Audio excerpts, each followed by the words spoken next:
Subscribe कीजिए Bansal news international और दबाइए बेल आइकन हर अपडेट सबसे पहले पाने के लिए। ये है बंसल न्यूज इंटरनेशनल और आप देख रहे हैं BNI12.com। खबरों में जान हमारी पहचान।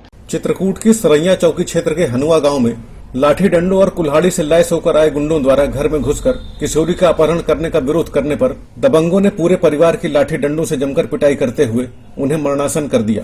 2 स्वास्थ्य कर्मियों के कोरोना पॉजिटिव पाए जाने के बाद जिला अस्पताल सील होने की वजह से पीड़ित परिवार इलाज के लिए दर दर की ठोकर खाने के लिए मजबूर है। चित्रकूट के हनुआ गांव में रहने वाले दुखी प्रसाद अग्रहरी के बेटे का प्रेम प्रसंग गांव में ही रहने वाले सुखी पंडित की बेटी से था। इन दोनों ने 3 साल पहले गांव से भागकर कोर्ट मैरिज कर ली थी और दूसरे कस्बे में रहने लगे थे, लेकिन यह बात लड़की पक्ष को नागवार गुजर रही थी। बदला लेने के लिए सुखी अराजक तत्वों के साथ कई बार दुखी प्रसाद अग्रहरी के घर में चढ़ाई कर चुका है और उसकी बेटी का अपहरण करने की ताक में रहता है। कल देर रात सुखी पंडित लाठी डंडों से लैस अपने साथियों के साथ दुखी प्रसाद अग्रहरी के घर में आ धमका और उसकी बेटी को उठा ले जाने की कोशिश करने लगा।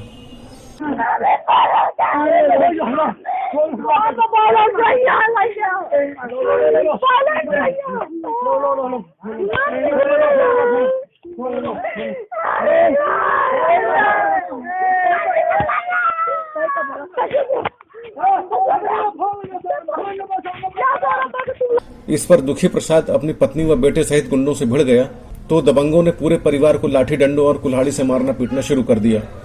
दुखी प्रसाद की पत्नी के सिर में कुल्हाड़ी लगने से उसका सिर 3 जगह से फट गया और बाकी लोग भी बुरी तरह घायल हो गए। झगड़ा ये है कि लड़की जो उनकी पक्ष की है वो हमारे भाई के साथ चली गई। आज हो गया 3 साल हो गए लड़की को। वो लड़की ब्याही थी खरेला में, उसको दर दर बेचा जा रहा था, इसीलिए वो हमारे भाई के साथ चली गई। वो कुछ न कुछ कुआ हेर के या पानी का है या किसी के कुआ हेर के उसके मामा के फूफू के लड़का तो कुआ हेर के तो हमसे झगड़ा करते फिर मारते कर जाते। ये बात रह गई। ये 30 तारीख को हुआ था। 30 तारीख के बाद फिर ये कल मैटर हुआ। पहले हमारे बहन को अंदर खाना वाना दे रही थी तो घसीट लाए। फिर हम जब देखे तो हम दौड़े तो हमें जो है लाठी डंडा से प्रहार किया और हमारे माँ आगे पड़ गई तो उसके मार के लाठी से हो दिया। ये हमारे देखिए साहब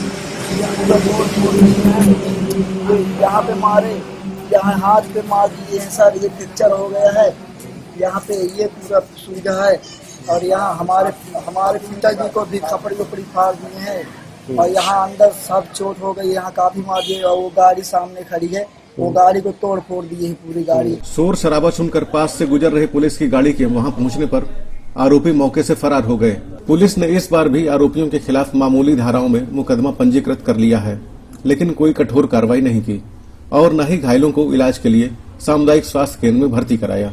जिले में कोरोना वायरस के भय से सरकारी अस्पतालों में किसी भी मरीज को भर्ती नहीं किया जा रहा और मामूली दवा देकर अस्पताल से भगा दिया जाता है, जिसकी वजह से पीड़ित परिवार को इलाज के लिए दर दर भटकना पड़ रहा है। कल 9 बजे रात को हमारे घर आए 15 लोग। जीतू अजय, भूषण, राजकुमार, सुखी सब लोग आए। पयासी अतुल हम बोल रहे थे कि इसको बाहर निकाल के ले आओ और इसे ले चलो घसीट के। तो हम बाहर निकल के आए, पानी जी ने खाना दे रहे थे तो हमारे माँ बाप आए तो इनके लाठी से मारने लगे। फिर जब हम हल्ला किए तो काका दी भाग गए आधे लोग और आधे लोग मुंह बांध के आए थे। हम आधे लोग को चीन गए, आधे लोग को नहीं चीन पाए। मानीपुर छीकापुर हो आए लौटा दी, नहीं दवाई ववाई करती, कहती नहीं भर्ती होगी, गोली बस दे दी। मारते हैं सब लोग, बस लाठी से मारे हैं। जीतू लोग सब लोग। क्या नाम है तुम्हारा? कुल्हाड़ी लेके आए थे। अपनी समस्या लेकर पीड़ित परिवार हनुआ गांव के निवासी पूर्व बसपा सांसद दिनेश मिश्रा के पास पहुंचा तो उन्होंने चित्रकूट के मुख्य चिकित्सा अधिकारी को इलाज न किए जाने की जानकारी देते हुए उनसे घायलों का इलाज कराए जाने की बात कही। लेकिन इसके बाद भी जब घायलों का इलाज नहीं हुआ तो हाथ पैर जोड़ने पर एक निजी चिकित्सक ने मरहम पट्टी की। महिला की हालत बहुत गंभीर है, जिसे इलाज की सख्त आवश्यकता है और परिवार के साथ कभी भी कोई बड़ी घटना हो सकती है, लेकिन जिले का कोई भी अधिकारी इस मामले पर बोलने को तैयार नहीं है। जब इस गुप्ता परिवार का इलाज नहीं हो रहा था तब इसने हमको फोन किया कि मेरी पत्नी मर जाएगी और मेरा इलाज नहीं हो रहा। हमने सीएमओ साहब से बात किया। सीएमओ साहब ने कहा कि ठीक है, सीतापुर भेज दिया जाए। सीतापुर उसको भिजवाया गया और वहां पर कोई इलाज नहीं किया गया। इनका पर्चा बना दिया गया और इनको गोली दे दी गई और इनको भर्ती करने से मना किया। इसकी पट्टी भी नहीं किया। वहां के लोगों ने कहा कि ये कोरोना का मामला है, यहां से भाग जाओ।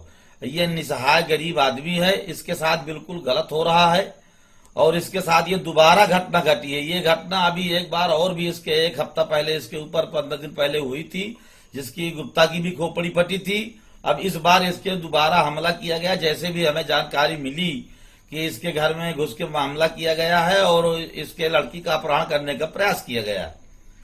अब ये बेचारा घूम रहा है। हम तो पहले इस चक्कर पे हैं कि सबसे पहले इसका प्राथमिक इलाज होना चाहिए। सरकार को बदनाम करने के लिए यहाँ का प्रशासन बिल्कुल आराम से बैठा हुआ है। सीएमओ साहब को मैंने 2 बार फोन करके कहा और फोन उठाना बंद कर दिया सीएमओ ने।